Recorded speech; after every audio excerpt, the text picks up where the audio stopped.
Todas vamos a iniciar. Tenemos el tiempo por encima, si así dicen aquí. No tenemos mucho tiempo y dos paneles muy interesantes. Me llamo Mark Aspinwall, soy profesor investigador del CIDE en la Ciudad de México y me da muchísimo gusto dar la bienvenida a ustedes y presentar este panel y los ponentes. Este es el 12 celebración o evento de relaciones internacionales de paneles coordinados por la Universidad de Guadalajara y el CIDE. Hacemos un par de paneles cada año aquí en la FIL, tocando temas actuales, interesantes e importantísimos en cada evento. Este año no es diferente, tiene que ver con la guerra en Ucrania, sus implicaciones no solamente en Ucrania y Rusia, sino en el mundo más allá. Tenemos tres panelistas súper y me da muchísimo gusto poder presentarlos. Pero antes quiero dar un agradecimiento especial a nuestros colegas de la Universidad de Guadalajara. Arturo Santa Cruz, profe Arturo aquí. Y su equipo que incluye Eduardo Sánchez y otros. Formalmente y nominalmente somos dos instituciones que organizan este evento, pero la realidad es que aquí en Guadalajara hacen el 90% del trabajo y les agradezco muchísimo. Primero, a mi izquierda tenemos el doctor Jean Meyer. Profe Jean es profesor investigador de historia en el CIDE y director de la revista sobre historia internacional ISTOR. Es doctor en historia por la Sorbona, miembro del SNI y ha impartido cátedra en numerosas universidades mexicanas y francesas, incluyendo el Colegio de México y la Universidad de Perpignan. Entre sus investigaciones destacan episodios como la Guerra Cristera, la Revolución Mexicana, la reforma agraria y temas como el ejército, las instituciones eclesiásticas y el imperialismo ruso. Vamos a seguir con el doctor Athanasios Ristulas, que es profesor investigador de Relaciones Internacionales en el ITAM, en la Ciudad de México. Saki es doctor en Ciencia Política por la McGill University en Canadá, miembro del SNI también y ha fungido como ponente para la Secretaría de Defensa, la Secretaría de Marina, la Policía Federal y el Centro de Investigación y Seguridad Nacional. En su trabajo se ha concentrado en ámbitos como la seguridad nacional e internacional y las relaciones cívico-militares. Y finalmente tenemos la doctora Marcela López Vallejo, anteriormente del CIDE, pero ahora profesora investigadora aquí en el Departamento de Estudios del Pacífico de la Universidad de Guadalajara, doctora en Relaciones Internacionales por la Universidad de las Américas Puebla, miembro del Sistema Nacional de Investigadores también. Ha trabajado en la Secretaría de Relaciones Exteriores, en la CEP y en la revista Latin American Policy. Se ha enfocado en líneas como gobernanza global local, medio ambiente, globalización y sobre todo energía. Iniciamos por favor con el profe Jean. Voy a dar entre 10 y 12 minutos y soy muy estricto en eso porque tenemos poco tiempo y si tenemos tiempo, quizás una o dos preguntas de la audiencia. ¿Ok? Jean, adelante. A los 10 minutos. Ya, ok. Buenas noches, muchas gracias Arturo, muchas gracias Mark por esa importancia dada a una tragedia que es actualmente la guerra de Ucrania. Slava Ukraini, gloria a Ucrania. No soy objetivo, no tengo nada contra Rusia, al contrario, llegué a la historia de Ucrania por mi pasión, incluso por mi amor por Rusia. por la Gran Rusia, por la Rusia eterna, no por la Rusia imperial. El CIDE, en su revista de Historia Internacional, Histor, acaba de publicar un número especial, doble, sobre Ucrania. Espero que pronto lo puedan conseguir, si no en papel, por lo menos en línea, en el portal del CIDE. La mitad de los autores son ucranianos, hay algunos autores rusos, porque hay jóvenes rusos y historiadores rusos y ucranianos que trabajan la mano en la mano para demistificar lo que es la tesis fundamental, no solamente del presidente Putin, es una tesis histórica peligrosísima que remonta al siglo XIX. Muchos rusos no aceptan, y si la aceptan, no entienden las independencias de Ucrania, Bielorrusia, los 3 países baltos, Moldavia. El Patriarcado de Moscú, de la Gran Iglesia Ortodoxa de Rusia, tampoco acepta la autonomía de esas iglesias, consideran que le pertenecen, es la misma ideología imperial.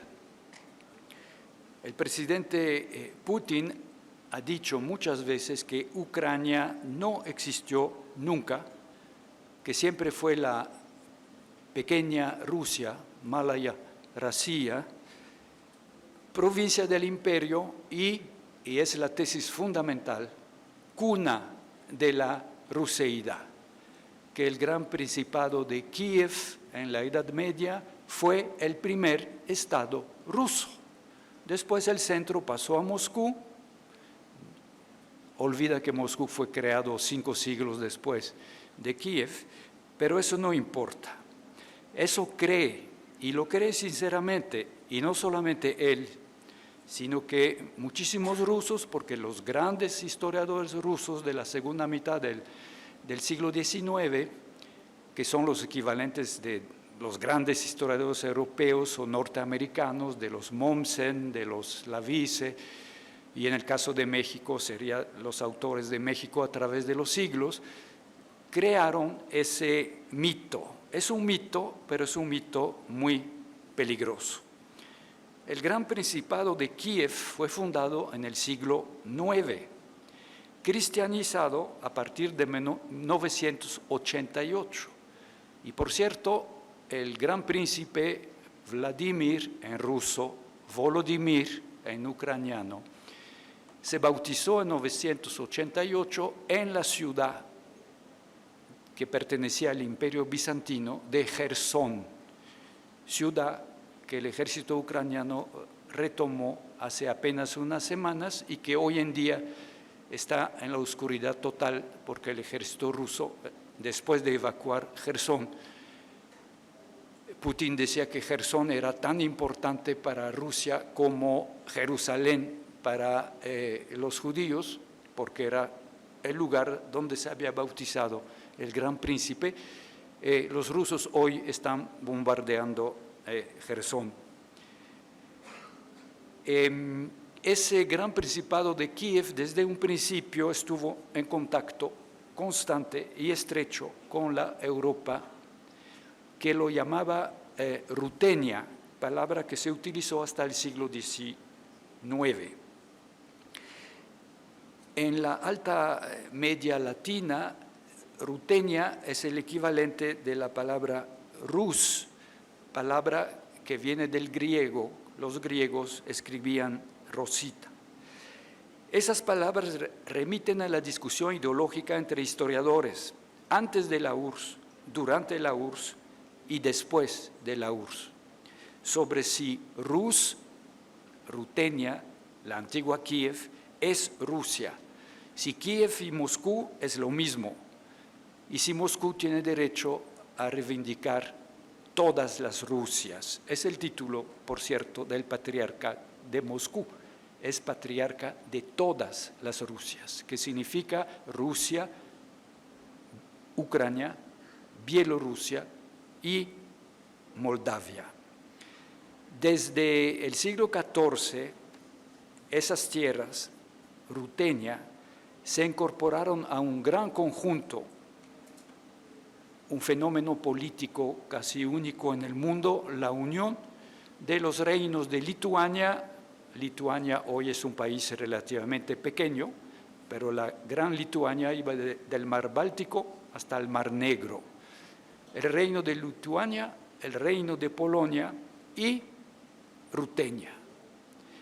Una mancomunidad de tres, digamos, grandes entidades donde la multiplicidad a todos los niveles es la característica. Multiplicidad étnica, lingüística, religiosa. En esa mancomunidad, en polaco res popolita, que es la traducción del latín, res publica, es un reino, pero donde el rey es electo. Y el rey puede ser un extranjero. Uno de los grandes reyes, Esteban Báthory, era húngaro y, por cierto, vasallo del sultán otomano.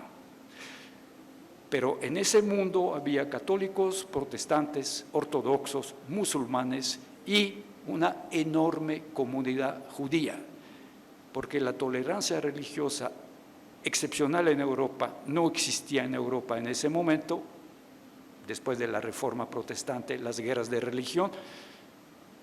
Esa región, entre las cuales Ucrania, fue el refugio de todos los perseguidos, protestantes heterodoxos y judíos expulsados de toda Europa. Esa, digamos, no quiero exagerar, idealizar ese mundo, pero hay que saber que en el Tratado de Fundación de 1413, el pacto, es un pacto, empieza así: esta unión, siendo el resultado no del odio, sino del amor, y continúa. Se respetaron los usos y costumbres de las tres entidades, las tres teniendo su autogobierno, sus propias leyes y encima un senado donde estaban representados las tres comunidades. Eso duró hasta el siglo XVII, cuando empezó la expansión de lo que no se llamaba Rusia. Hoy en día estamos hablando de rusos y de ucranianos, pero no se hablaba ni de rusos ni de ucranianos, ni de Rusia ni de Ucrania. Se hablaba de la Gran Moscovia. Se empieza a hablar de Rusia, en Europa se empieza a hablar de Rusia con Pedro el Grande, que abandona el título tradicional de zar y adopta el título europeo de emperador. A fines del siglo XVII, la Gran Moscovia le quita una primera tajada a la mancomunidad, y especialmente la ciudad de Kiev. Y es cuando Kiev empieza el mito de Kiev como cuna de la rusidad. En el siglo XVIII, a finales del siglo XVIII, Prusia, el Imperio Austriaco y el Imperio Ruso, en tres repartos, acaban totalmente con ese mundo. Y el Imperio Ruso se queda con las 2/3 partes de lo que hoy es Bielorrusia, Ucrania y Moldavia. Rusia, o el imperio, terminará la conquista solamente en 1944-1945, porque en el reparto entre los tres imperios, Austria se había quedado con las provincias occidentales de lo que hoy es Ucrania, concretamente Volinia y Galicia, con la gran ciudad de Lviv. Hasta 1919 era provincia del Imperio austrohúngaro. Ahí nace Sigmund Freud, por ejemplo, y muchos otros. En 1919 renace Polonia, pero una gran Polonia nacionalista que anexa precisamente la Ucrania occidental y la Bielorrusia occidental. Y en esa gran Polonia, la verdad, los ucranianos, los bielorrusos ortodoxos sufrieron. En 1944, cuando el ejército soviético empieza a derrotar a los nazis, ocupa ese territorio y Stalin lo anexa. Y es la Ucrania de hoy en esas fronteras de 1944-1945. Para terminar, les quiero decir la cosa más importante, es que Rutenia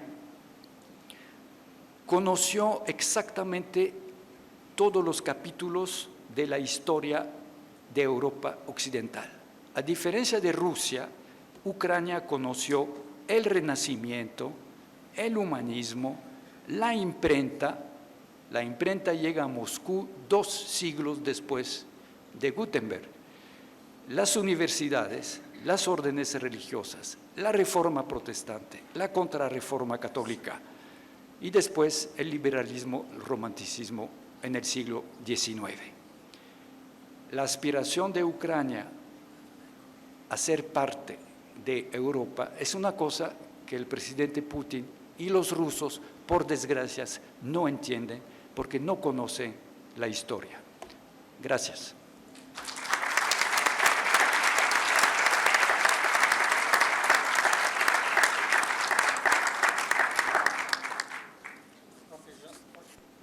Profe Jean, muchísimas gracias. De temas históricos importantísimos que informan ideas de pertenencia, de identidad históricamente y cómo afectan el conflicto actual, vamos a temas ahora de seguridad actuales, la OTAN y otras organizaciones y países en la región. Profe Vístulas, gracias. Gracias, Mark. Gracias, Jean. Me gustó mucho tu plática. Yo creo que fue just on the point, and I think you're quite right. Yo quiero hablar un poco de más actual, un poco histórico, y una cosa que quiero empezar, primero agradecer a Arturo por invitarme, disculpa por no mencionar esto, pero hay una hipótesis, ¿no? Que la OTAN estaba expandiendo y que Putin tenía miedo y por eso trata de anexar a Ucrania porque se siente miedo por parte del Occidente. Es un argumento que se ha escuchado mucho, no únicamente en México, pero en todo el mundo. En particular es un argumento que hace un internacionalista que se llama Mearsheimer. Tal vez han leído lo que ha dicho sobre esto. Honestamente no entiendo este argumento porque la única cosa que yo estoy viendo antes de esta guerra sobre la OTAN es que la OTAN está totalmente dividida. No tienen una postura común. No se olviden que fue justamente durante el periodo de Donald Trump que Donald Trump está criticando a la OTAN, está diciendo que no hay necesidad para la OTAN. Está diciendo que la OTAN debería gastar más, los miembros de la OTAN deberían gastar más dinero. La OTAN está dividida no únicamente por el Atlántico, pero internamente hay los países del este que tienen una postura sobre qué debería hacer la OTAN y hay los países del occidente, en particular Francia, que tienen una distinta postura sobre la OTAN. O sea, por favor, olvidan esta idea que la OTAN estaba mandando señales que somos una amenaza a Putin, porque no era cierto. De hecho, totalmente lo contrario. Si Putin está viendo al occidente en este momento, está viendo una debilidad, no está viendo una amenaza.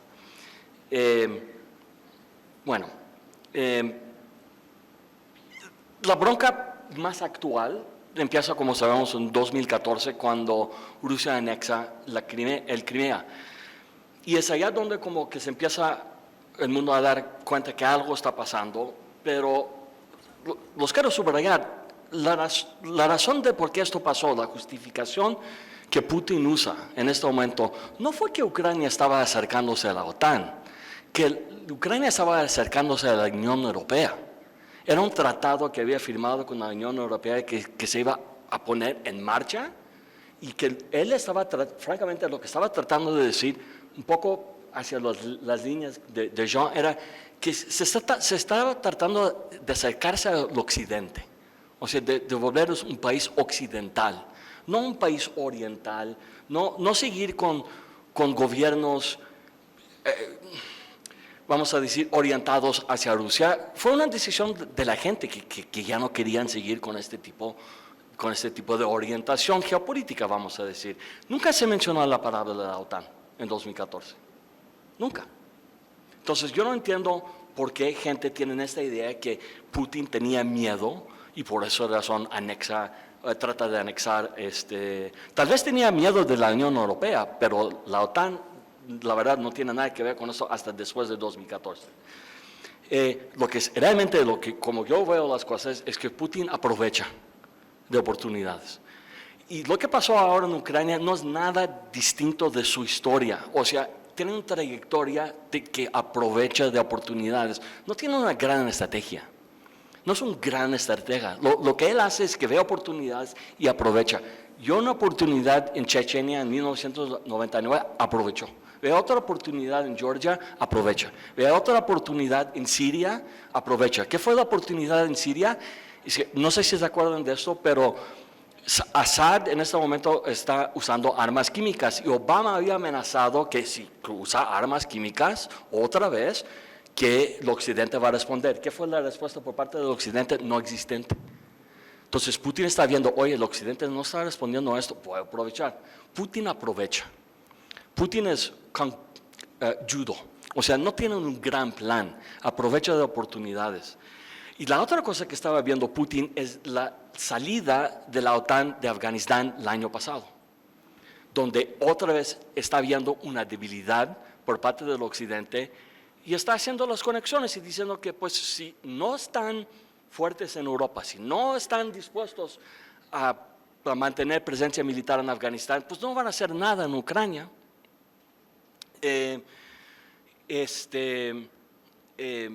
Entonces, es importante subrayar que Putin dijo que el peor momento geopolítico del siglo XX fue la caída de la Unión Soviética. Yo puedo pensar en un otro par de cosas que fueron geopolíticamente un poco más dramáticos que el colapso de la Unión Soviética. No estoy culpando al pueblo ruso. Esto está en las manos de Putin, lo que está pasando ahora. La gente está muriendo y sí, no soy objetivo tampoco en eso, obviamente. La gente está muriendo por las pretensiones imperiales de Vladimir Putin. Y es nada más esto. Entonces, ¿dónde estamos ahora? Y les quiero dar un ejemplo de qué tipo de personas estamos hablando, ¿no? O sea, ¿qué pasó? Invade a Ucrania, los ucranianos deciden de pelear, ¿ok? Y lo contrario de lo que esperaban la OTAN pasó. O sea, la OTAN se unifica. No únicamente se unifica, pero se expanda. Entonces, llega a tener literalmente lo contrario de lo que esperaba. Y en particular, algo es muy notable aquí, el ingreso de Finlandia a la OTAN es un desastre geopolítico para Rusia, porque de tener Finlandia como neutral protegía dos puntos estratégicos muy importantes para Rusia, que son San Petersburgo y Murmansk, un base naval. Ahora que Finlandia está en la OTAN, esta puerta arriba, que antes no tenían que defender, ahora lo tienen que defender. Ahora, Putin ha puesto a Rusia en una situación mucho más peor que estaba antes geopolíticamente pensando. Él pensaba que con Ucrania ya voy a reposicionarme en una mejor situación geopolítica vis-a-vis el Occidente. Logró literalmente lo contrario. Y lo que ha hecho en el transcurso de varios meses es hacer amenazas. Y es típico of a bully, ¿no? O sea, el bully hace amenazas, si alguien lo enfrenta, back down. Y ha hecho amenazas, y nunca, never comes through with it. He backs down, y no lo hace. La amenaza más profunda, la amenaza que todos tienen miedo, que honestamente los voy a comprobar porque es una amenaza ridícula, es la amenaza nuclear. Y el hecho que estamos haciendo caso a estas amenazas y escuchamos las amenazas en las noticias, estamos empoderando a Putin. O sea, cuando hacen amenazas y las noticias se reportan la amenaza nuclear, esto es lo que quiere Putin. Pero les voy a decir por qué no preocuparse por la amenaza nuclear. Primero, el momento para usar armas nucleares ya pasó, tácticamente, militarmente hablando. El momento era justamente antes de la caída de Kherson, que pasó hace un par de semanas. Es allá donde había una concentración de fuerzas ucranianas, donde sí puede ser útil el uso de un arma nuclear. Si las fuerzas militares de un país están esparciadas así, de usar armas nucleares para ganar una guerra, si esto es la intención, no lo va a lograr. El único momento donde había una concentración de fuerzas capaces ucranianas era justamente antes de que entraron en Ucrania, en Kherson. No pasó. Entonces, la ventaja táctica militar de usar armas nucleares ya no existe para Putin. O sea, no va a ganar nada. Eso es una razón de por qué no. Otra razón de por qué no preocuparse, no se olviden que se llama en inglés a chain of command. O sea, Putin no tiene un botón en su oficina y empuja el botón y ya se lanzan los misiles. O sea, tiene que avisar el ministro de Defensa, los ministros de Defensa tienen que avisar los comandantes locales, los comandantes, etcétera, etcétera, etcétera. Y esta gente tiene que estar de acuerdo de usar armas nucleares. Mira el comportamiento del ejército ruso ahora. Honestamente, ¿no creen que hay una posibilidad de que alguien en esta cadena de mando va a decir, no voy a lanzar los misiles? Pasó en 1983. En 1983 hubo una crisis, Able Archer se llama, una de las peores crisis de la Guerra Fría, que muy poca gente sabe. El orden de Kremlin de lanzar misiles ya dieron orden de lanzar misiles en 1983. El comandante local, que estaba en Kiev, de hecho, en este momento dijo que no lo voy a hacer. Y no lanza dijo que no, la bronca era que los soviéticos pensaban que la OTAN había lanzado misiles, pero era una alerta falsa. Y como respuesta dijeron que nosotros vamos a lanzar. Pero el comandante, el coronel, este coronel dijo que no es posible que la OTAN está lanzando misiles. Entonces, él tomó la decisión por su cuenta de no lanzarlos. La posibilidad que esto pasa con el desorden que existe en el ejército ruso ahora es bastante alto. Otra razón, Putin sabe, y el ejército ruso sabe, que si, primero, no es algo que puedes esconder fácilmente. Las armas tácticas nucleares, o sea, sí se nota, ¿ok? La cosa es que si empiezan a haber movimientos, y el occidente las puede ver con sus satélites y aviones, van a poder identificarlos fácilmente. Y yo les prometo que la OTAN va a preempt, se llama en inglés, no nuclear, pero con un ataque convencional masiva. Si ve movimiento de armas tácticas nucleares, si esto pasa, el ejército ruso no lo quiere, porque va a ser devastado aún más que está. Entonces, Putin no lo va a hacer, porque la probabilidad de que haya un golpe de Estado por parte de los militares rusos es muy alto. La otra opción, si Rusia usa armas nucleares y pasa a la OTAN y no lo ven, también la OTAN va a responder masivamente. Con armas convencionales, otra vez el mismo escenario. El ejército ruso está destruido. En otras palabras, quitar la idea que haya una posibilidad de un ataque nuclear y es totalmente consistente con su personalidad de lanzar amenazas y a ver qué pegue. Y voy a terminar con eso. Como yo veo las cosas es que si ahora estamos en un momento crítico en el sentido que es una batalla de political wills, ¿no? Obviamente están atacando la infraestructura civil de los ucranianos para intentar de forzarlos a negociación. La Occidente está medio dividida sobre el asunto de petróleo. Si el Occidente y Ucrania pueden mantenerse unificados, lo que Putin quiere es que negociaciones empiecen ahora para que pueda mantener lo que ya ganó. Si el Occidente y Ucrania aguantan hasta la primavera, ya se termina la guerra. Porque los ucranianos van a lanzar un otro avance militar fuerte y van a recuperar todos los territorios. Y esto es exactamente lo que tiene miedo Putin y eso es la razón de por qué está destruyendo hospitales en Ucrania en este momento. Bueno, en otras palabras, la guerra termina probablemente primavera.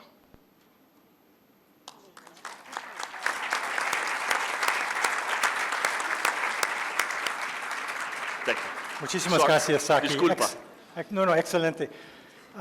De temas de seguridad, de alianzas, de profe Saki, de estrategias y también temas de psicología, de liderazgo, que son bastante importantes en esta guerra. Vamos a otro tema ahora. Todos hemos pagado el costo de esta guerra en las gasolineras, ¿no? Y lo notamos directamente en nuestros bolsillos. La persona perfecta para platicar de ese tema de energía es la doctora López Vallejo. Muchísimas gracias, Marcela. Tienes entre 10 y 12 minutos. Gracias. Perfecto, muchas gracias. Gracias por la invitación y gracias por la organización de este seminario. Arturo, muchas gracias. Arturo Santa Cruz, Mark Aspinwall del CIDE y por supuesto a la FIL, ¿no? Por darnos este espacio y a la Universidad de Guadalajara por darnos este espacio tan importante para la difusión de conocimiento. Y bueno, yo quisiera también empezar con tratar de desmitificar algunas cosas, así como el profesor Jan Meyer nos habla de pues, estas reivindicaciones de Putin sin conocer o sin querer conocer y reconocer la historia, o estos discursos de la OTAN, del miedo de la OTAN, etcétera. Pues yo también quiero presentarles aquí un argumento parecido, en donde de repente, pues uno de los argumentos que se ha difundido mucho es que la guerra es por el petróleo y por los energéticos, y entonces Europa va a acabar colapsada porque no produce, etcétera, ¿no? Entonces, yo para tratar de ser un poco más objetiva, les voy a presentar una serie de datos y entonces vamos a empezar a ver cómo y quiénes tienen qué intereses en la guerra o en el conflicto, invasión rusa a Ucrania, y quién podría ser pues los ganones de este pastel energético. La que sigue, por favor. Y la pregunta básica es, ¿qué tan dependiente es el mundo de los energéticos rusos? O sea, ¿realmente todo depende de Rusia en términos de energía? La que sigue, por favor. Y como pueden ver, pues sí, la respuesta es sí y no. Europa, ¿no? Europa, OCDE, Europa, pues sí dependen 48% de las exportaciones de petróleo y aceite rusos, pero vean nada más la proporción China. China tiene un gran interés en seguir con su socio ruso, porque bueno, el 31% de las exportaciones rusas de petróleo van a China. Y también, bueno, por ahí algunos otros actores que aunque no son no tienen tanto consumo como Corea, como Japón, pues bueno, están en el negocio con los rusos, ¿no? La que sigue, por favor. Y bueno, cuando hablamos de gas natural, ahí sí Europa depende de Rusia, ¿no? Pero también otra vez aparece China, Japón, Kazajstán y muchos otros países. Y es aquí en el gas en donde se ha puesto el acento. El petróleo y los aceites, bueno, sí hay opciones de diversificación, sin embargo, es el gas en donde Europa es dependiente de Rusia, ¿no? La que sigue, por favor. Ahora, dentro de Europa, ¿qué porcentaje de consumo de este gas ruso se usa para electrificación? Todos sabemos que hoy la tendencia es electrificar. Eso se concibe como transición energética. Y fíjense, y ahí empezamos a ver qué tanta importancia le estamos dando quiénes a esta guerra.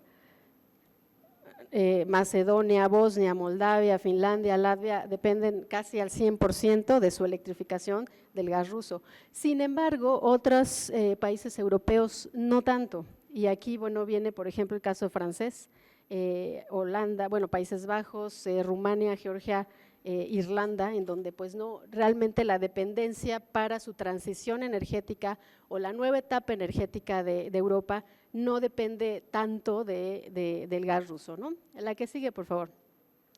Y el último hidrocarburo importante pues es el carbón, ¿no? Y este carbón, como se fijan, pues es mucho menos consumido en Europa. Sin embargo, quien consume la mayor parte del carbón en el mundo pues es Asia. y en especial China. Entonces, creo que estos datos nos empiezan a reflejar el papel de la dependencia entre Rusia y Europa. ¿Qué tanto se puede paliar esta dependencia históricamente, ¿no? Ahorita voy a enseñar otros datos un poquito más históricos. Y además, ¿quiénes son los otros jugadores que están jugando en el mercado de la energía? La que sigue, por favor. Gasoductos, y aquí empezamos con la parte un poquito menos de mercado y más geopolítica del gasoducto, ¿no? Si ya dijimos que el gas es fundamental para Europa, pues por dónde pasa, y es aquí donde Ucrania toma gran importancia. Sin embargo, pues tenemos otros países por donde pasan, no nada más es Ucrania, y además no nada más es Rusia quien provee de gas a Europa, también el norte de África que provee gas natural licuado, no a través tanto de gasoductos quizá, los puntitos, creo que son los rombitos negros o verdes, no sé de qué color se vean, son puertos de entrada de gas natural licuado, ¿no? No tanto de gasoductos de gas natural en donde, que van por la vía terrestre, ¿no? Llegando hacia Alemania, Polonia, Italia, etcétera, ¿no? Ok, la que sigue. Y entonces dice uno, bueno, a ver, ¿qué ha pasado con estos gasoductos? ¿Se clausuraron, etcétera? Pues solo algunos se clausuraron. Aquí tenemos una gráfica en donde vemos los flujos de gas de Rusia a Europa que pasan por Ucrania y podemos ver que pues sí ha disminuido bastante, ¿no? Sin embargo, los otros gasoductos, como decimos, siguen vivitos y coleando, ¿no? Siguen mandando el gas a Europa y además, pues como les digo, aparte del gas natural, pues mucha de la oferta ha sido de gas natural licuado que viene de otras partes del mundo, ¿no? La que sigue, por favor. Esta gráfica reitera esta posición ya en términos de billones de metros cúbicos de gas, en donde se ve la curva, ¿no? De algunos gasoductos, especialmente los que pasan por Ucrania. La que sigue, por favor. Y entonces, para ir cerrando, les propongo al menos tres impactos más uno sobre el conflicto en términos de energía. La que sigue, por favor. La primera es el alza de precios de energía, como bien decía Mark, y no nada más de energía, sino en los productos que usan, son intensivos en energía, y todos aquí, bueno, comemos, creo yo, maíz, trigo, consumimos metales para diferentes cosas, y además, pues bueno, aquí están los precios, ¿no? Todos son al alza, y hay una correlación fuerte entre, pues suben los precios de la energía, por supuesto suben los combustibles, sube el transporte, sube la comida, etcétera, ¿no? Entonces, ese es el primer impacto, los precios al alza y entonces, pues la inflación que todos vivimos, como bien decía Mark. La que sigue, por favor. El segundo impacto tiene que ver con el reacomodo de mercados. Y es aquí donde se empieza a caer un poco el mito de que qué va a hacer Rusia si no le vende a Europa, qué va a hacer Europa si no compra de Rusia. Vean nada más esa curva de compra de combustibles de petróleo, gas y carbón del 21 al 22, el 21 siendo el rojo, el 22 siendo la línea azul, en donde juntos China e India han sustituido al mercado europeo, punto. Entonces, bueno, Rusia creo que no está tan preocupada por qué voy a hacer con mi gas, petróleo y carbón, y China, bueno, está bastante contenta, igual que la India, en el consumo. Y aquí hay, la que sigue, por favor, aquí hay otra vez China solita, ¿no? ¿Qué tanto está importando de Rusia de 21 a 22? Y vean nada más pues las gráficas, las barras rojas, en donde pues sí se ve un incremento bastante fuerte del petróleo, especialmente del petróleo, ¿no? La que sigue, por favor, y es lo mismo para India. India, todavía el caso es más dramático, en donde está importando todo el petróleo que puede de Rusia y también todo el gas que puede, ¿no? Entonces, digamos que qué tanto le preocupa a Rusia que pues Europa ya no le compre. Bueno, pues si tiene estos dos mercados, pues quizá la respuesta sea no mucho, ¿no? ¿Y qué tanto le preocupa a Europa? Y esa es la que sigue, por favor. Entonces, ¿quién va a surtir a Europa? porque como sabemos, en Europa, bueno, los precios de la luz, del gas, etcétera, han subido muchísimo y la gente está pasando por situaciones económicas pues dramáticas, ¿no? en este tema. Y entonces, igual la respuesta es, bueno, no nos preocupemos tanto porque se va a reacomodar el mercado, se está reacomodando el mercado, en donde otros como Estados Unidos y Qatar, nuestro host del mundial, ¿no? está sustituyendo al mercado ruso. Es decir, digamos que sí, uno de los impactos importantes de este conflicto en materia energética es el reacomodo de los flujos de mercado y entonces el reacomodo de todos los flujos transnacionales de las empresas. Estamos viendo que muchas empresas han salido de Rusia, se han reubicado en China, India y en otros países, cosa que era inaudito, ¿no? Y entonces Estados Unidos, además, desde Obama, que pelea por esta autosuficiencia energética, está entrando a la pelea para surtir de gas, especialmente de gas natural licuado, a Europa. Y esto además, como aquí sí decía Saki, pues tiene que ver además con afinidad política, afinidad de objetivos, ¿no? Y entonces a través del mercado se empieza a separar este argumento de friends and foes, ¿no? De aliados, estás contra mí, estás en contra de mí, o estás conmigo, ¿no? A través de un mercado que simplemente se está reacomodando. El problema es que, bueno, en el reacomodo los precios han sido altísimos. Y el tercer gran impacto, la que sigue por favor, esa, es una oportunidad. Ante la volatilidad y la fragilidad de un mercado de hidrocarburos, vean las barras verdes que tienen que ver con energía renovable, están subiendo en su producción y en su consumo. Europa está pensando en que, bueno, mejor producir energía renovable in situ, doméstica, por cualquier eventualidad de precios y de suministro. Y si se fijan en el caso chino, también. Y entonces es cuando dice uno, bueno, a lo mejor el mercado de combustibles ruso hacia China va a durar unos años, pero poco a poco, bueno, Rusia va a tener que encontrar otros mercados, ¿no? Y para finalizar, la que sigue, por favor, uno de los impactos que tiene que ver con energía, ¿no? Pero que casi nadie habla de estos impactos. Yo sé que, bueno, ha habido, como platicábamos, innumerable cantidad de víctimas humanas, ¿no? Pero también ha habido impactos ambientales brutales. Y aquí sí, a diferencia de Saki, que habla de que no hay una posibilidad de guerra nuclear, pues yo creo que sí hay un riesgo nuclear, pero no con una guerra, sino con el mal manejo y el maltrato de las centrales nucleares. Zaporizhia está olvidada, el área de Chernobyl ya está creo que habitada por soldados rusos, ¿no? Entonces, nada más unos datos para ir cerrando. 30% de las áreas naturales en el territorio ucraniano está devastada y no se va a recuperar en mínimo 50 años, va a empezar a recuperarse. Ha habido 37,000 incendios, las plantas nucleares están completamente desatendidas, hay contaminación de fuentes de agua por desechos tóxicos de las industrias que se quedaron olvidadas, que fueron bombardeadas, de las operaciones militares y del cascajo que quedó de los bombardeos, etcétera, ¿no? Hay suelos inservibles por minas enterradas, por derrames químicos y hasta la fecha se calculan 22 especies extintas endémicas en la zona.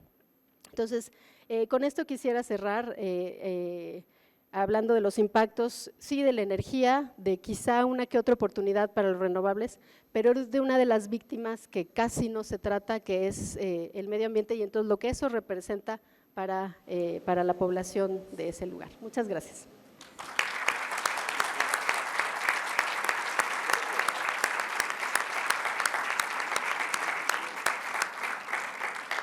Muchas gracias, Marcela, para esa plática de los importantes impactos en el sector energético. Profe John, profesora Marcela y profe Saki, muchísimas gracias. Tenemos aproximadamente 5 minutos. Hay otro panel que sigue sobre el mismo tema de la guerra, que vamos a tratar de los impactos en las Américas con el profe Schiavone, impactos sobre inmigración con la profesora Elena Sánchez, ambos del CIDE y yo. también sobre la perspectiva desde China, un poco. Pero antes, si hay comentarios, les pido atentamente limitar sus intervenciones, por favor, cuando mucho a 20 segundos, porque no queremos otro discurso. Gracias. A usted, por favor. Gracias. Gracias, felicidades por el panel. Rápidamente preguntar a los profesores, al doctor Jan Meyer, al profesor Rístolas y desde luego a la doctora Marcela. La pregunta sería si existe o si ustedes pudieran plantear, con base también en muchas de las ideas que señala Mearsheimer, precisamente su realismo ofensivo, si existe la posibilidad de que pueda estar existiendo o se puede estar dando una contención mutua de la OTAN hacia Rusia, pero también de Rusia a la OTAN, si existe esa posibilidad, se puede verse de esa manera. Y en el caso de la doctora Marcela, ¿sale ganando Estados Unidos energéticamente o con la entrada de dinero de esta situación de guerra en Ucrania? Sería todo. Adelante, sí.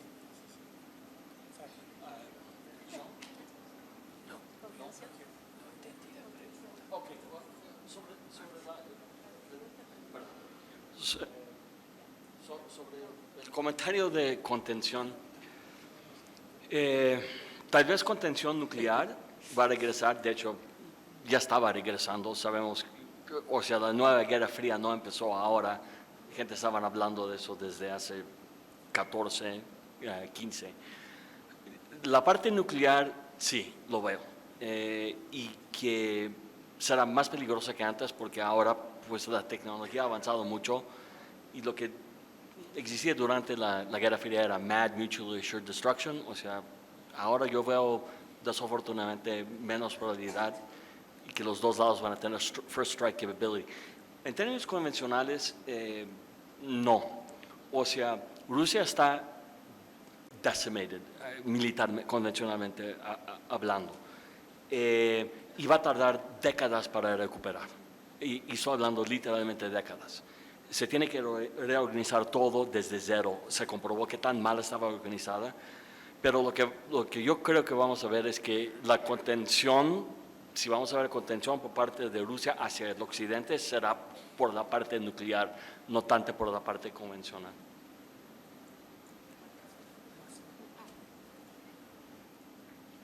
Gracias por la pregunta, profesor Pepe. Pues yo me iría a datos de inversión en nuevas tecnologías y ahí sí Rusia no pinta, ¿no? Simplemente China y Estados Unidos están en una nueva carrera tecnológica y no crean con respecto al viento y a la energía solar, eso ya es cosa literal del pasado, ¿no? Tiene que ver con el uso de hidrógeno, el uso de microreactores nucleares casi portátiles, ¿no?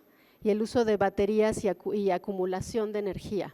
Y ahorita ambas economías son las que están liderando esto y entonces pues yo creo que más bien la pelea es entre ellos, Rusia la verdad, si se le acaba su mercado con China e India, a lo mejor con India no, pero con China a través de estas nuevas tecnologías pues Rusia va a ir disminuyendo también su mercado de energéticos poco a poco. Brevemente, yo soy incapaz de profetizar, pero en mis apuntes encontré que en agosto de 1992, en una revista liberal rusa que se llamaba, porque desapareció, Za Rubejom, en el número 29 de agosto de 92, hay un artículo que presenta el escenario, el guión de una guerra entre Ucrania y Rusia, 6 meses después de la desaparición. Y dice, esa guerra costaría 100.000 muertos soldados ucranianos, 100.000 muertos soldados rusos, 10 millones de refugiados y hambruna. Estamos en los 200.000 muertos y heridos combatientes. Los civiles nadie los ha contado. 10 millones de refugiados los tenemos. O sea, en 92 hubo un clarividente Y lo otro, que tampoco se menciona, desde el principio de la guerra, 400.000 jóvenes rusos, generalmente de los más educados, generalmente técnicos y técnicos de vanguardia, se fueron. En el futuro tecnológico que está mencionando Marcela, Rusia va a perder la carrera por culpa de la decisión del presidente de hacer esa operación especial. Pues muchísimas gracias a los tres panelistas. Tenemos desafortunadamente que terminar aquí y ahora, pero en muy pocos minutos vamos a iniciar el segundo panel a las 8 en punto. Por favor, regresen y estén con nosotros en ese momento. Gracias.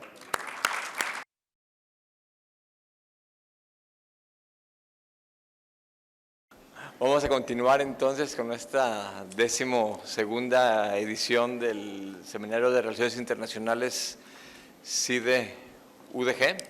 Iniciamos hablando sobre las raíces históricas del conflicto, de la guerra, de la invasión rusa a Ucrania, que es el tema central de esta edición del seminario. Y de las raíces históricas con las que iniciamos, vamos a seguir ahora también hablando de las repercusiones internacionales de esta invasión rusa a Ucrania. Fundamentalmente nos vamos a entrar en tres temas, la que tiene que ver con el desplazamiento de personas, con la migración. Otra, el impacto de este conflicto bélico con lo que se refiere a la geopolítica internacional, particularmente el caso de China, y finalmente vamos a aterrizar esto un poquito más en la región latinoamericana y en nuestro país. En interés del tiempo voy a ser súper breve en las presentaciones de nuestros ponentes, las voy a hacer como lo hizo Mark en la mesa anterior, al inicio, para que después ya nada más vayan tomando la palabra. Y de nuestra primera ponente, de la doctora Elena Sánchez Motijano, simplemente les voy a mencionar que es colega también del CIDE, trabaja en el CIDE desde hace unos 3 años aproximadamente. Sí, ella es doctora en Ciencias Políticas y Sociales por la UPF de Barcelona y tiene maestría en Cooperación Internacional y Desarrollo por la Universidad de Granada. Sus líneas de investigación son políticas de integración para migrantes, regímenes migratorios y relaciones transnacionales de los extranjeros con sus países de origen. Este es el primer tema al que me refería que vamos a abordar, que es precisamente la cuestión migratoria. De ahí nos vamos a pasar a China, a hablar, como les decía, del impacto de esta guerra en la geopolítica internacional, particularmente con lo que tiene que ver con China, y de ello nos va a hablar el doctor Mark Aspinwall, también del CIDE, y coorganizador de estos seminarios de relaciones internacionales. Él, si mal no recuerdo, lo voy a decir nada más de memoria, obtuvo su doctorado por la London School of Economics. ¿Tu doctorado lo obtuviste en la LSE? Sí. Y después trabajó en la Universidad de Edimburgo, en Escocia. Varios años estuvo allá, especialista en integración europea, y desde hace más de una década ya, si mal no recuerdo, más de una década tenemos la fortuna de tenerlo en nuestro país, y ha estado laborando precisamente en el CIDE.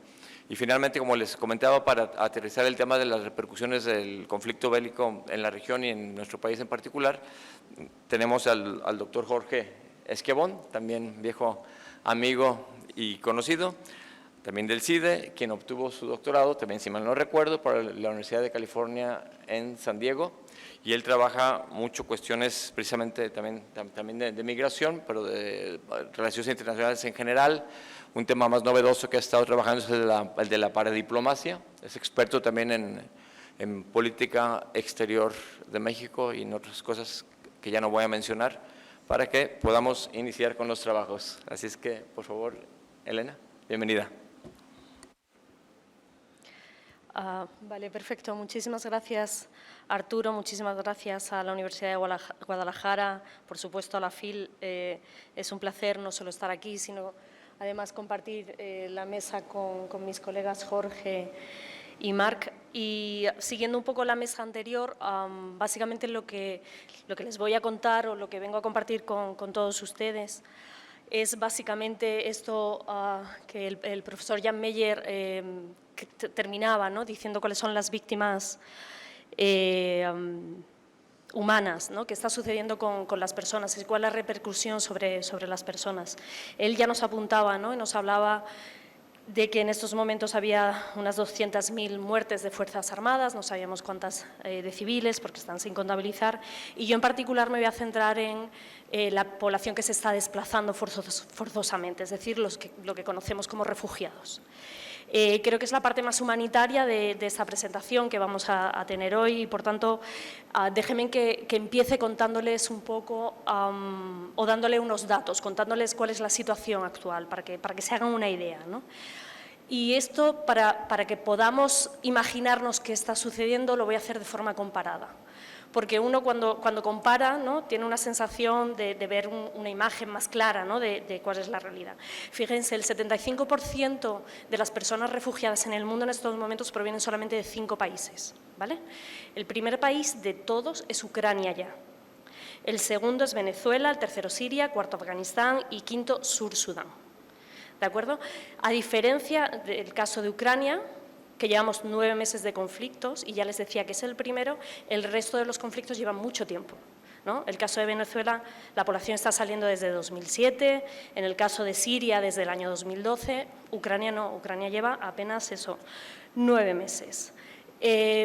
Estamos hablando de que en Ucrania se han movilizado, en estos momentos están como desplazados internacionalmente, es decir, en otros países, 7,1 millón. En 9 meses hay 7,1 millón de personas ucranianas que están residiendo en un tercer país, ¿de acuerdo? Volvemos a lo comparado.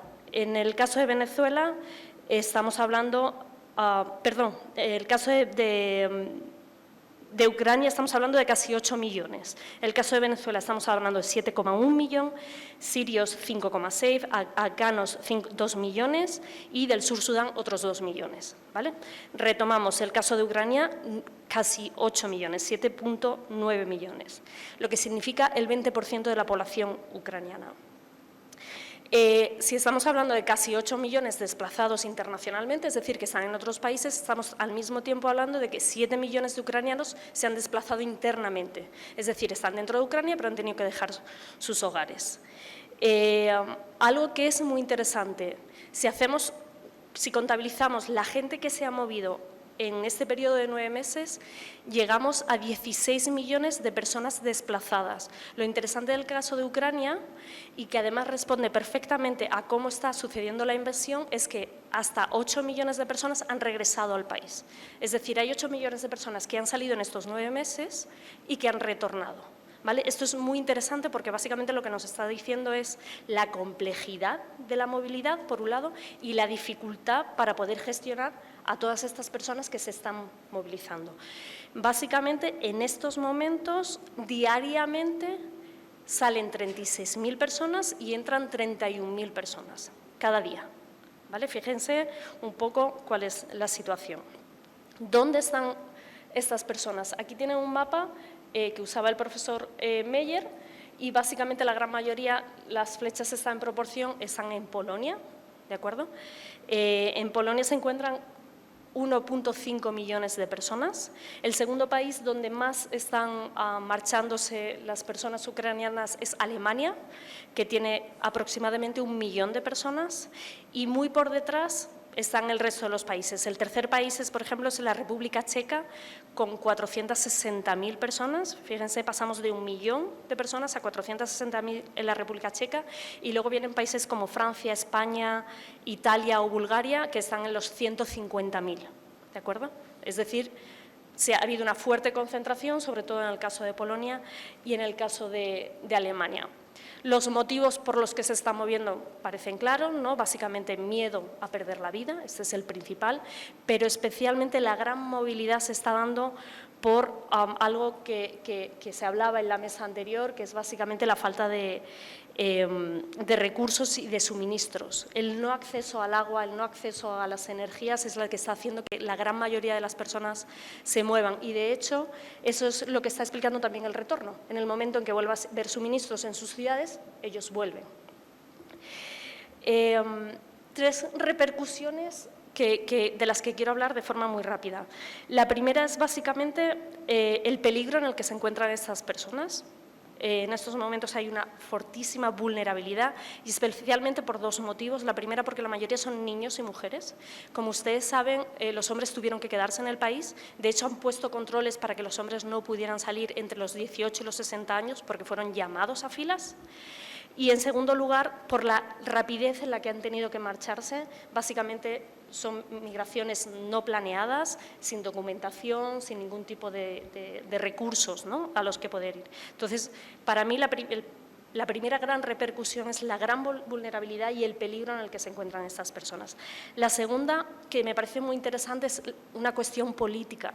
Y es que, a diferencia de la mesa anterior, donde no parábamos de hablar de la incapacidad, de la incoherencia que está teniendo la Unión Europea, ¿no?, especialmente por proximidad, para dar respuesta a todo lo que está sucediendo, en el caso de los refugiados no está pasando así, es todo lo contrario. Yo creo que la Unión Europea ha encontrado en la respuesta a los refugiados la única vía para sentirse o para demostrar que están coordinados y que están cohesionados, afortunadamente, ¿no? De hecho, buena parte de los expertos europeos, y que yo no estoy de acuerdo en parte, están diciendo que esta respuesta coordinada y amable y favorable que se está teniendo a la población refugiada es por una cuestión étnica. Es decir, respondemos bien a los ucranianos porque tienen la misma religión, tienen la misma cultura, tenemos el mismo color de piel, etc. Me parece que no es del todo así. Yo creo que hay una cuestión muy clara de esta parte política, ¿no?, de la Unión Europea quiere dar una respuesta, al menos por aquí, coordinada, ¿no? Y básicamente también es una forma de responder al gran enemigo, ¿no?, que es Rusia, ¿no? Por aquí podemos responder coordinadamente. Sea como sea, la cuestión es favorable al final, ¿no?, para las personas refugiadas. Y les comento, por ejemplo, se han puesto en marcha una directiva, que es la gran ley que hay en la Unión Europea, es de mayor rango, que básicamente permite que de forma inmediata cualquier persona que llega de Ucrania a alguno de los 27 Estados miembros tenga una protección de refugio inmediata. Esto significa que de forma inmediata llegan a cualquier país, piden la protección internacional y se la dan. Esto significa que pueden acceder a servicios públicos, a la sanidad, a la educación. Para que se hagan una idea, de media, en buena parte de los países europeos, para tener una protección internacional necesitas 2 años. Los refugiados se lo conceden de forma, ucranianos se lo conceden de forma inmediata. Y tercero, y con esto termino,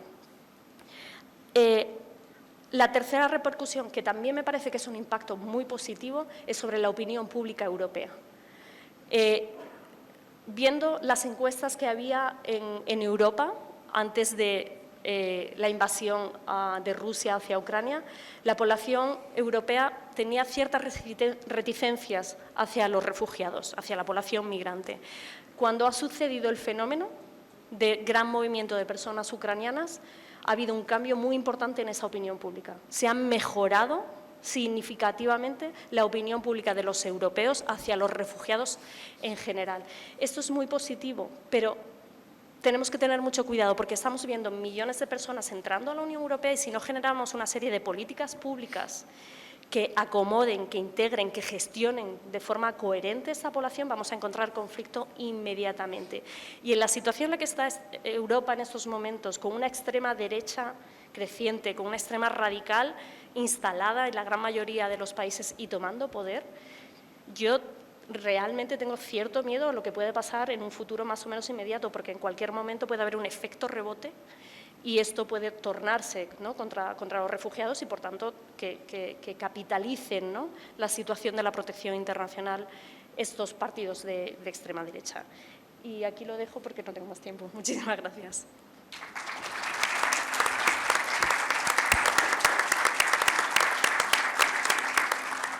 Muchas gracias, Elena, por esta visión tan telegráfica e informada del estado de la cuestión de la migración de los ucranianos en Europa sobre todo.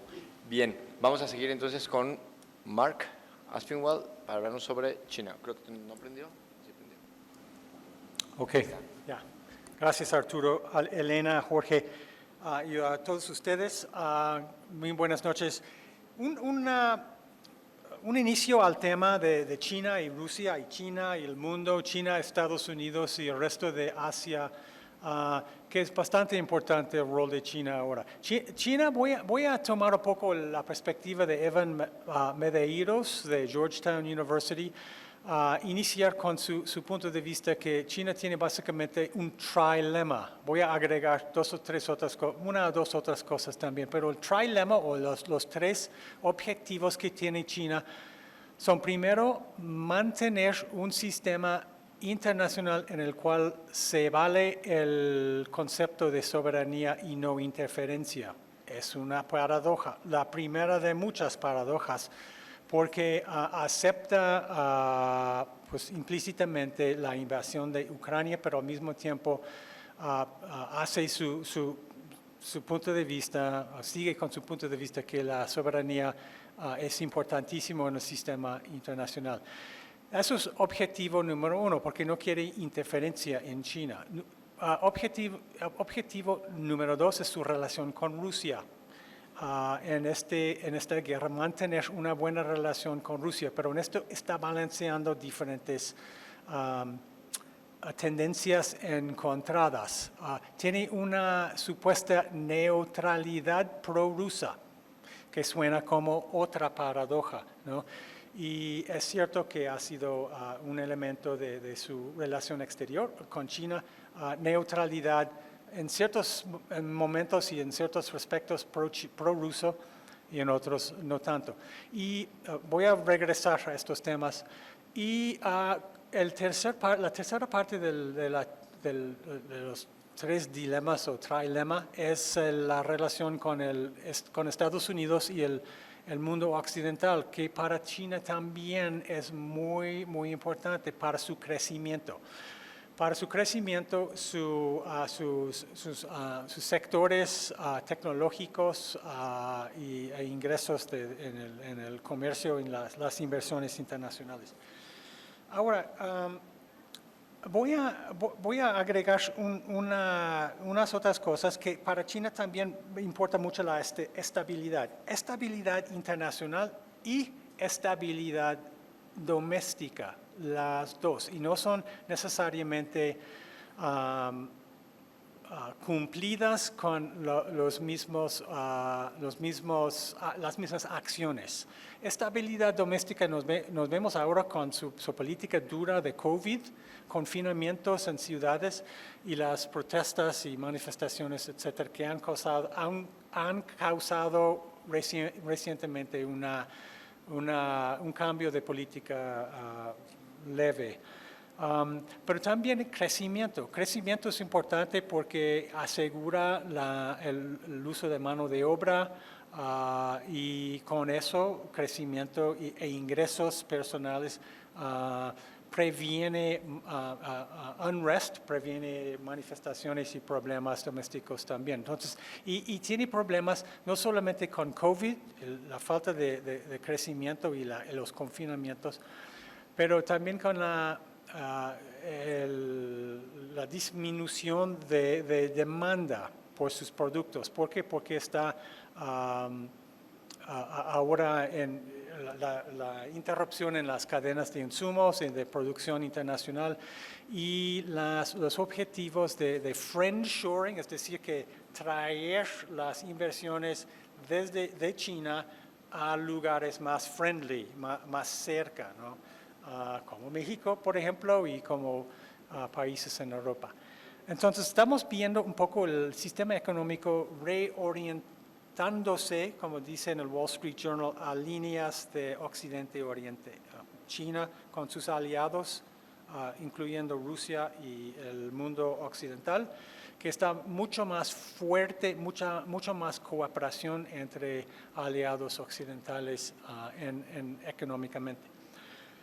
Ahora hablemos un poco de la relación con Rusia y en esto, en el sistema internacional, Rusia y China básicamente quieren la misma cosa y por eso Rusia es importante para China. ¿Qué quieren? Quieren presentar una alternativa al mundo de Estados Unidos y el mundo occidental, es decir, una aceptación de regímenes cerrados, regímenes autoritarios de no interferencia, de falta de transparencia, todo lo no democrático, presentarlo como si estuviera bien, o sea, no hay problema. ¿Por qué? Porque nosotros, Rusia y otros países están haciendo la misma cosa. Y qué bueno que en Hungría y en ciertos países como en Brasil, Bolsonaro, Trump y otros, que ellos también en países democráticos son como nosotros, ¿no? Falta de democracia. Con eso están en simpatía con Rusia y quieren también un orden internacional que no es como en las líneas de Estados Unidos, abierta, contractual, con acuerdos contractuales, etcétera, etcétera. Ahora, ¿dónde estoy? La guerra, el problema con China y esta relación es que hay un balance para China, una balanza entre su retórica, que es pro-Rusia, que dice que la OTAN tiene la culpa, como dice Mearsheimer, como no dice Psaki, la OTAN y la UE y Estados Unidos tienen la culpa porque avanzaron demasiado hacia Rusia. Retóricamente eso es lo que dicen y apoyan a Rusia en ese sentido. Pero en otros sentidos han tenido mucho cuidado para no ofender o no trasladar los intereses de Estados Unidos y de Europa. Por ejemplo, en votos en la ONU. Han abstenido en muchos votos en contra de Rusia. No han vetado ni han aprobado, si me explico bien. También no han violado o no mucho las sanciones que impusieron la organización G7 y la Unión Europea contra Rusia. Hay algunas violaciones en ciertas compañías chinas que no tienen mucha vinculación con el mundo occidental y no son famosos, por eso no sufren necesariamente un costo reputacional. Pero en general, y tampoco han mandado armamentos a Rusia. En ese sentido, están cumpliendo con lo que quiere Estados Unidos. ¿Okay? Y es otra parte. China y Estados Unidos tienen una relación dificilísimo desde Trump en 2018 y una pequeña guerra de comercio y aranceles y ahora mucho más. Ahora en una cumbre en el G20 en Indonesia en noviembre, Biden y Xi Jinping acordaron no iniciar una nueva guerra fría, pero las relaciones son difíciles. China ha pedido no interferencia, aceptación de sus intereses en Asia, etc. Y dice que no sabía nada de la guerra. O sea, Putin vino en febrero a nosotros en Beijing, pero no sabíamos nada. No me acuerdo qué dijo, pero eso es lo que dice China. ¿Quién sabe qué dijeron entre ellos?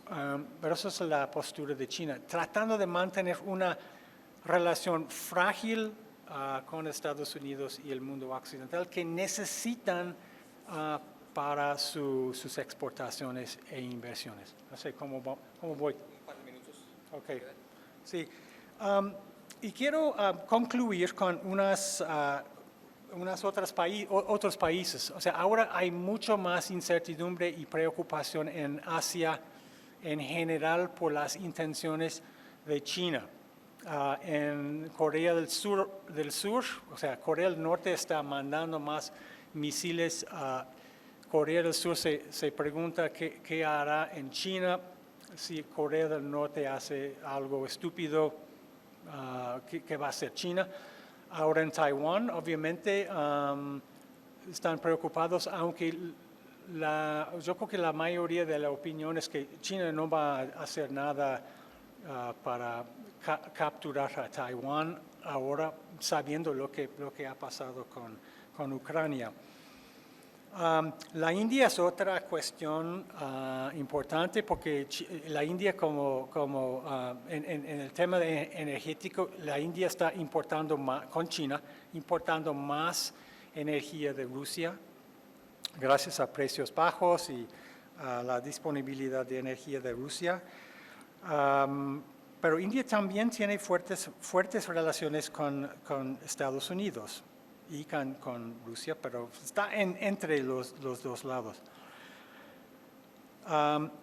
Ahora hay más gastos de defensa en Asia del Este y Sureste. Los aliados están coordinando más su diplomacia y eso ha fortalecido mucho el mundo occidental. O sea, y la otra cosa es que China se ha acercado más a la Unión Europea, como en años anteriores, desde los 90, tratando de separar un poco la Unión Europea de Estados Unidos, dice en China que, bueno, no tiene que hacer todo lo que dicen en Estados Unidos. O sea, make up your own mind, si me explico bien, ¿no? O sea, sean independientes. Y la Unión Europea, su respuesta es: somos independientes y condenamos mucho esta invasión y no estamos a tu lado en China. Bueno, con esto yo concluyo. Hay una pregunta abierta muy importante sobre el mundo en desarrollo y los países pobres que han sufrido mucho por una crisis humanitaria, una crisis alimentaria. China ha condenado las sanciones, o sea, culpando a Estados Unidos por la crisis alimentaria, pero tampoco ha hecho algo para aliviar la crisis alimentaria. Bueno, con esto yo creo que concluyo y gracias.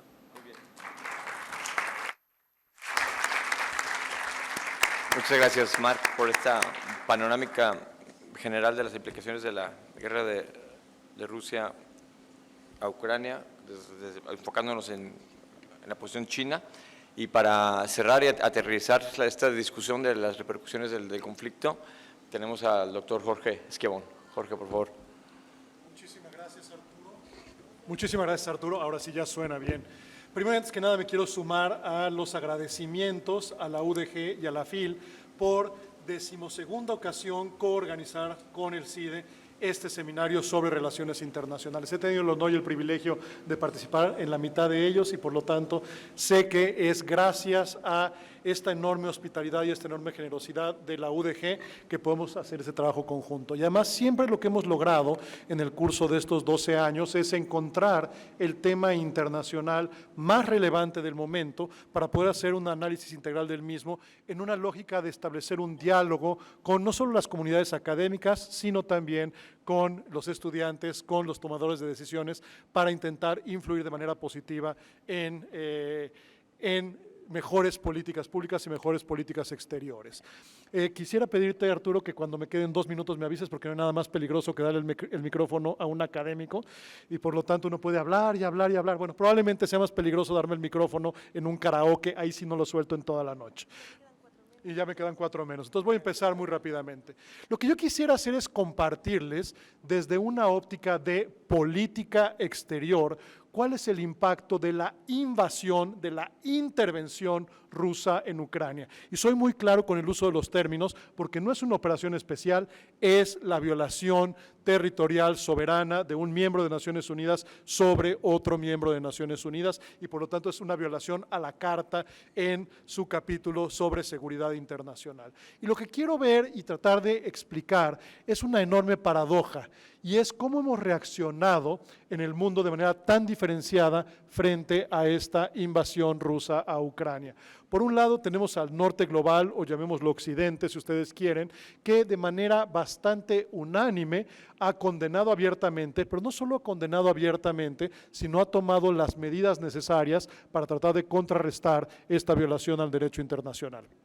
Y por el otro lado, tenemos al sur global, particularmente a México y a América Latina, que aun cuando en términos estrictamente jurídicos sí condena finalmente al interior de Naciones Unidas esta intervención, pero por el otro lado maneja una retórica dual, una retórica doble, en la cual no quiere tomar ninguna acción que tenga un impacto económico sobre sus propios países. Por lo tanto, hay, si ustedes lo quieren llamar incoherencia, hay hipocresía, y la mejor manera de ver esto es cómo ha ido evolucionando en el tiempo la reacción internacional, muy particularmente al interior de Naciones Unidas. Déjenme darles unos datos muy rápidos al principio. Como ustedes saben, en una violación de esta naturaleza de la Carta de Naciones Unidas, tendría que ser al interior del Consejo de Seguridad donde se dirimiera el caso. El problema es que el agresor, Rusia, es miembro permanente del Consejo de Seguridad y tiene derecho a veto, por lo tanto, ejerció su derecho al veto y esto permitió que el tema pasara a la Asamblea General. Y aun cuando México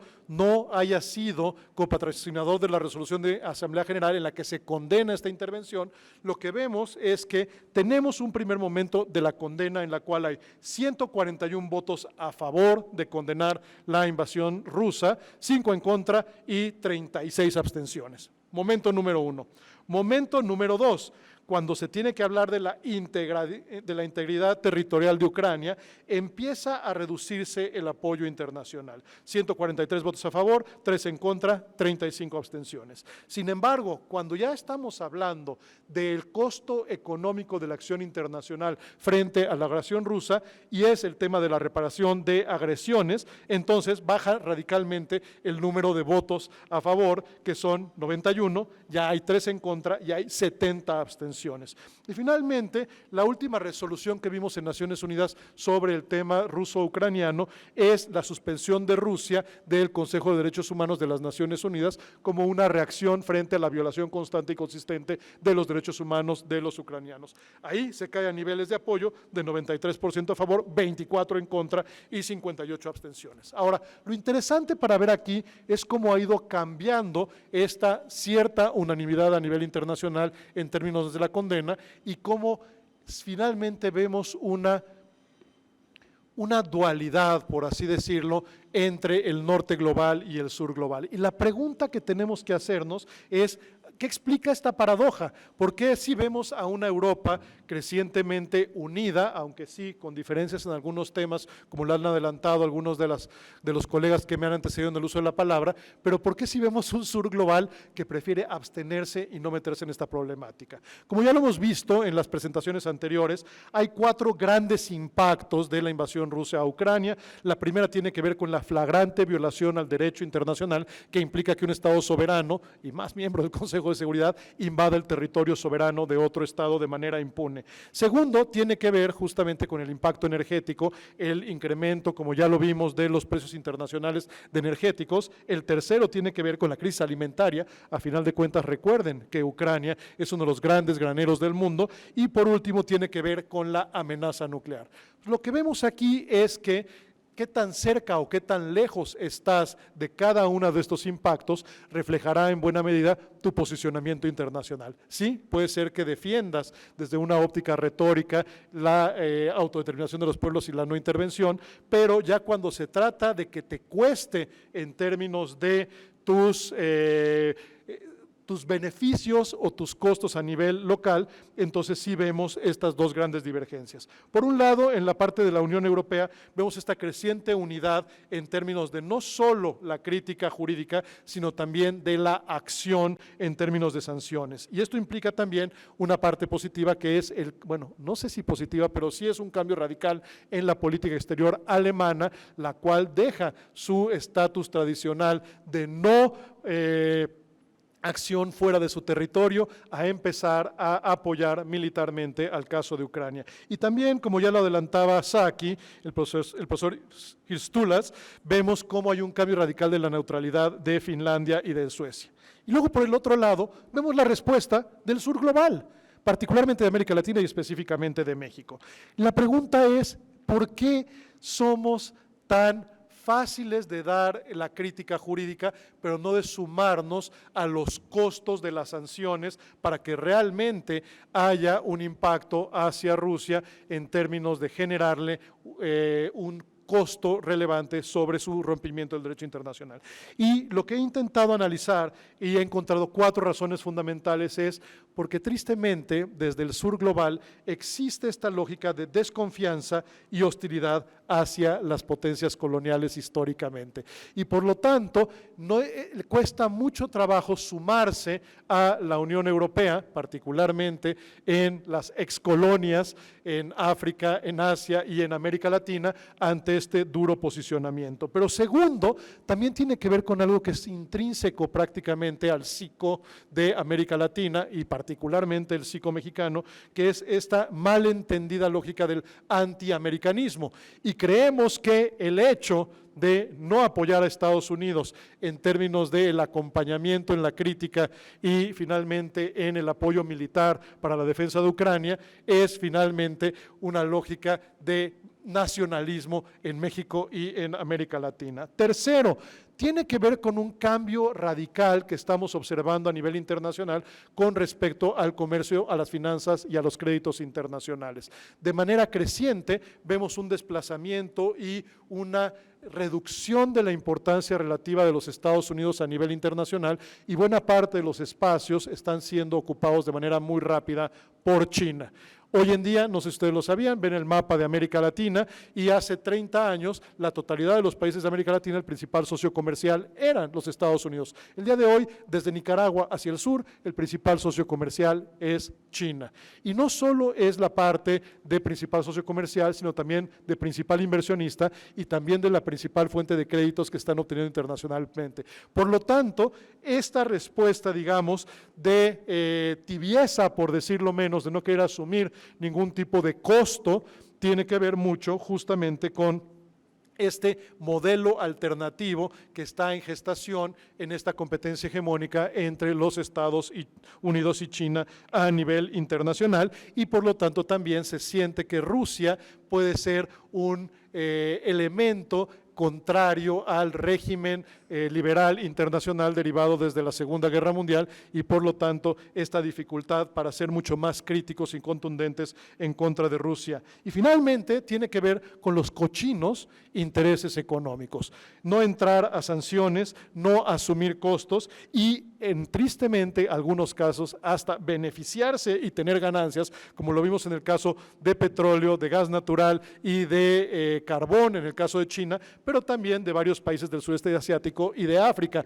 que justamente ante la reducción de las exportaciones rusas hacia el occidente están viendo precios descontados y por lo tanto están apropiándose del beneficio económico y comercial que esto implica.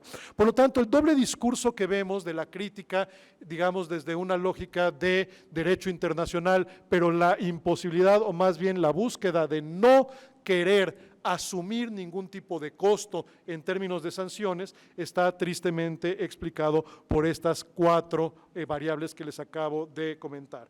Y finalmente, cerrando, lo que hemos visto en el curso, pues prácticamente de los 10 meses que llevamos desde la invasión rusa a Ucrania, es que México, América Latina y en buena parte el sur global han optado por una estrategia de bajo perfil. Sí, condenando la intervención con base en el derecho internacional y en los principios de política exterior, pero evitando asumir costos políticos y económicos, sumándose justamente, más bien no sumándose a las sanciones y prefiriendo mantener una solidaridad más retórica que real hacia Ucrania. Y esto finalmente lo que hace es hablar de 3 finos balances o equilibrios que tanto México como los países de América Latina intentan mantener en este posicionamiento diplomático internacional. Por una parte, este equilibrio entre una posición principista y generalista, pero finalmente teniendo una acción profesional al interior de las organizaciones y particularmente de las Naciones Unidas en la crítica jurídica, pero sin asumir ningún tipo de responsabilidad. Segundo, el balance entre reducir el impacto de la invasión en las crisis energéticas y alimentarias contra los avances de las prioridades de política interna de México y de los diferentes países de América Latina. Y finalmente, esta necesidad de mantener una relación funcional, sí, con Estados Unidos y con Europa por parte de América Latina y del sur global, pero al mismo tiempo sin generar un distanciamiento sin retorno con China y con Rusia. En suma, este complicado triple distanciamiento sin retorno hace que el balance político nacional e internacional genere esta energética y clara crítica y condena jurídico-diplomática y humanitaria, pero al mismo tiempo no hay voluntad alguna de asumir protagonismos ni compromisos que potencialmente generen onerosos costos económicos, políticos o diplomáticos para México, para América Latina y para el sur global. Por lo tanto, estoy contigo retóricamente, Ucrania, pero no voy a tomar ninguna acción real que impacte mis posibilidades de bienestar a nivel local. Tristemente, vemos esta enorme diferencia entre los países del norte y del sur global. Muchísimas gracias.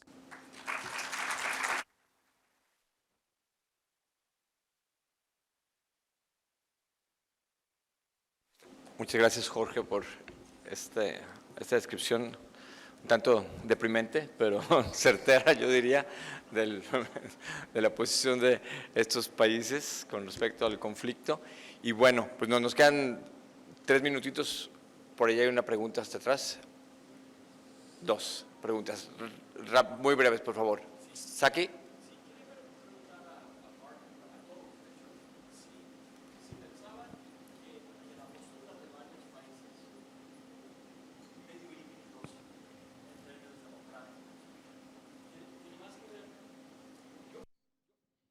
Mi impresión era que tenía más que ver, la postura de México, por ejemplo, que tenía más que ver con política exterior. Mi pregunta es que, ¿qué tanto piensan que tiene que ver con asuntos internos, pero no opinión pública, más bien como una alianza, no quiero usar esa palabra, pero entre esos regímenes medio híbridos y que están alineándose, vamos a decir, indirectamente con Rusia porque pues es un ejemplo muy claro de un régimen que no democrático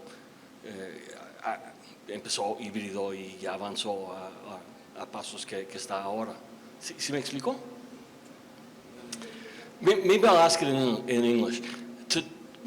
To what extent do you think that the position of some of these hybrid regimes, hybrid democratic regimes, in other words, weak democratic regimes in Europe and Latin America, like Brazil, for example, their position has to do with strengthening their political system internally. In other words, a coming together of these hybrid regimes and looking at Russia as a leader, as opposed to it being a foreign policy position. Does that make better sense? Yeah. Ajá. Okay. Y si quieres, nomás tomamos la segunda pregunta de una vez y para que las puedan responder. Muchas gracias. Bueno, primero agradecerles, estoy increíble. Y algo que me parece se ha omitido es el impacto en otros aspectos. Hasta antes de la pandemia, los grandes temas eran cambio climático y en gran medida género. Tuve la oportunidad de estar en la última COP y el gran elefante en la habitación fue la guerra y retrasó todas las negociaciones. De hecho, nos echó por la borda loss and damage. Me gustaría saber su opinión en torno al impacto que va a tener esta guerra a futuro.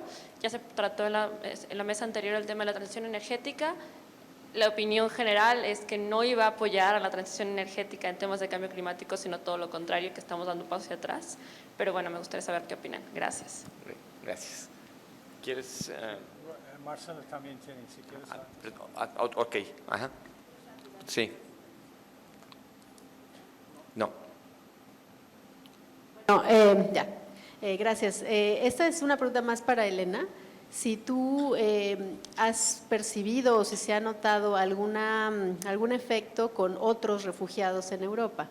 Digo, porque a los ucranianos lo están tratando muy bien, pero a otros a lo mejor no tanto, por un lado. Y si eso tiene potencial de generar un conflicto dentro de las sociedades europeas. Y un último comentario sobre los ucranianos que sí se fueron a Rusia, o sea, que sí son prorrusos o no sé, ¿cómo los recibieron allá y si están en calidad de refugiados o no? Si son ciudadanos y qué pasó con ellos, ¿no? Gracias. Entonces, un minuto cada uno, porque si no nos apagan la luz, literalmente. Bájame, por favor. Sí, todo. ¿Ya? No. Marcela, muchas gracias por la pregunta. Respondo solamente a ti, porque no tengo más tiempo. Sobre efectos sobre otros refugiados. Básicamente, uno de los grandes problemas que está habiendo es que ha habido una concentración por parte de las administraciones públicas en los refugiados ucranianos, dejando completamente a un lado al resto de los refugiados. Es decir, si nosotros estamos dando sistemáticamente protección internacional a todo refugiado ucraniano que llega, esto hace que la administración pública lógicamente deje a un lado al resto, con lo cual no se están dando ninguna protección a personas que no sean, o se están dando de forma muy lenta, ¿no?, a personas que no sean. Y por otro lado, a nivel más social, sí que es verdad que al final estas personas, afortunadamente, están entrando dentro del mercado laboral, están entrando dentro de la sanidad pública, de la educación pública, especialmente en una Europa con estado de bienestar. El problema es que, lógicamente, está habiendo colapso, ¿no? Y al final esto va a tener lo que decía anteriormente, ¿no? El efecto rebote nos va a llegar en breve y aquí es por donde a mí me está dando mucho miedo de lo que puede pasar. En cuanto a la población que está yendo a Rusia, es verdad que no lo he mencionado, pero si veíais el mapa, hay en estos momentos lo que hay contabilizado, pero es verdad que es muy fácil contabilizar las personas que están yendo a los 27 Estados miembros, al resto de la Unión Europea, pero es muy complicado saber los que están marchando a Rusia, porque no están recogiendo datos, ¿no? O al menos Rusia no está compartiendo datos, más bien dicho. Entonces, es muy difícil saber qué está sucediendo. En principio, lógicamente, acaban llegando como héroes en cierta forma, ¿no? Porque al final es rusos que vivían en Ucrania y que vuelven a su madre patria, ¿no? Por tanto, en ese sentido, por ahora parece que la situación es buena para esta población. La otra cuestión es los rusos que están saliendo también. De esto no he hablado, pero hay un porcentaje hay cada vez un incremento mayor de rusos que están saliendo de Rusia, porque lógicamente la situación del conflicto también les está afectando, ¿no? Especialmente si son más pro-europeos o pro-ucranianos, ¿no? Pero esto otro tema. Muchas gracias. Gracias, Elena. Marc, tu minuto. Gracias por las preguntas. Saki, muy rápidamente, yo creo que depende mucho del país. Ha habido obviamente en los últimos años un declive, una debilidad de democracias en varios respectos, ¿no?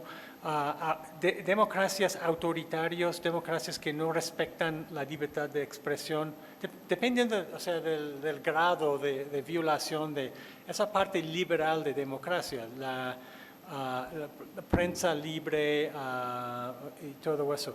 Y Rusia puede servir como un ejemplo bueno o un ejemplo malo, dependiendo de la orientación del partido político o el líder. Tenemos muchos ejemplos en Europa ahora, no solamente Hungría, sino Polonia, también en Italia ahora con una primera ministra de la derecha. No sabemos qué significa exactamente, qué tan fuertes son sus instituciones de liberalismo, de protección de derechos, de protección de derechos cívicos o derechos humanos. Pero sí, es cierto que en regímenes más débiles, Brasil, por ejemplo, ahora en la India obviamente hay un gobierno también muy nacionalista. Y el ejemplo de Rusia puede servir como, por ejemplo, por un lado, o sea, tiene que ver con la invasión y por otro lado la falta de democracia adentro, los cambios adentro de Rusia. La invasión no va a servir como un buen ejemplo, pero lo que ha hecho Putin y sus gobiernos a lo largo de las últimas 2 décadas es muy problemático para Rusia y en ese sentido no sé si da nutrimiento o abono a otros gobiernos con mismas intenciones o no. Depende del país, yo digo. En cambio, en el cambio climático, sí, en el corto plazo tenemos graves problemas. O sea, Marcela lo mencionó muy bien en su plática. Muchas demandas. Estaban pensando en Estados Unidos cambiar la política hacia Venezuela, abrir otras posibilidades de hidrocarburos en el corto plazo para el cambio climático y greenhouse gas emissions. Y es todo eso pésimo. Pero en Estados Unidos la política sobre China tampoco ha ayudado porque ha frenado importaciones de paneles solares. China es un gran exportador y las fábricas de China de paneles solares son muy importantes, pero ha habido una política de parar o frenar o hacer más difícil las importaciones de los paneles solares, que no era necesario. Obviamente en el corto plazo tenemos problemas. Gracias. Gracias. Para concluir, Jorge, minuto. Perfecto, veo que solo me das un minuto. Creo que lo que observamos después de la crisis de 2008-2009 es una crisis a nivel internacional frente al modelo que heredamos de la Segunda Guerra Mundial, el modelo liberal, y la nueva opción que se está construyendo a nivel chino. Eso significa que dentro del multilateralismo empezamos a ver no solo una creciente fragmentación, sino polarización. Tristemente, esto mismo que vemos a nivel del sistema internacional ocurre también dentro de los sistemas regionales. Vean, por ejemplo, el caso de América Latina, en donde crecientemente vemos, ya no solo es en la dimensión izquierdas-derechas, sino en la dimensión democrática autoritaria o en la dimensión institucional populista, esta creciente fragmentación y polarización a nivel de los diferentes países de la región. Pero la parte más grave es que esto mismo se reproduce a nivel de prácticamente todos los países y no solo de la región de América Latina, lo vemos en Estados Unidos, lo vemos en Italia, lo vemos en Hungría, de esta creciente fragmentación y polarización social en el sentido de que hay todavía grupos que creen en las instituciones, que creen en la democracia, mientras que hay otros que justamente están prefiriendo regímenes populistas, rompimiento institucional y hombres fuertes. Y esto me lleva a responder la pregunta de Saki. Yo creo que justamente lo que estamos viendo es que al interior de los países hay esta dualidad en la cual particularmente estos grupos antisistema, a favor del populismo, a favor del nacionalismo, ven en la opción china y en la opción rusa una alternativa frente al régimen liberal internacional que llevamos de la Segunda Guerra Mundial y por lo tanto vemos, como en el caso de México y se ha visto en el caso de otros países de América Latina, que en plena invasión se crea el grupo de amistad dentro de la Cámara de Diputados de México con Rusia. ¿Qué significa eso? Que sí hay espacios dentro de cada uno de los países de América Latina y del sur global y tristemente también en varios países del norte global donde esta fragmentación interna da opciones alternativas a estos líderes populistas, nacionalistas, antidemocráticos y crecientemente dictatoriales. Muchas gracias, Jorge. Gracias, gracias Elena, Mark y Jorge de nuevo. Gracias por sus participaciones y gracias a ustedes por su presencia. Con esto concluimos la 12ª edición del Seminario de Relaciones Internacionales y pues sigan disfrutando la FIL. Buenas noches.